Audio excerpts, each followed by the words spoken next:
I was reading Esther chapter 5 yesterday. And in Esther chapter 4, Mordecai presents to Esther the serious problem that the Jews were in.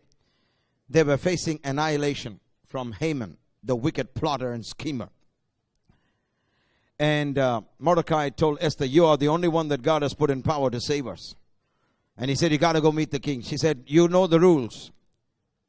You know the rules. When he called Vashti and she didn't go, she was banished from being queen. And if I go when I'm not called, he can even take my head off. He said, I don't know about all that, but you have to go. She said, okay, I'll go. And an uninvited queen goes into the presence of a king who never invited her. But the moment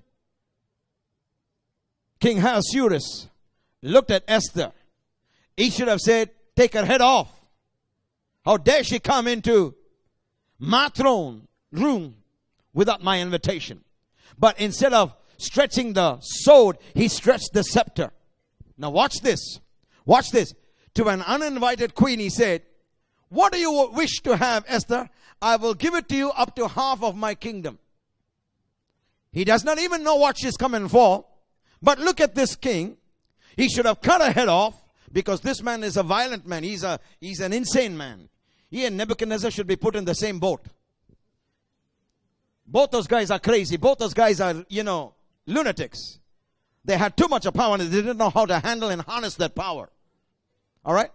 And he's one of them. And instead of, cutting her head off, he showed favor to her. Because when God's anointing is on your life, even those who are supposed to take it against you will stand up for you and stretch their rod of favor and say, what is it you want? I can give you up to half my kingdom.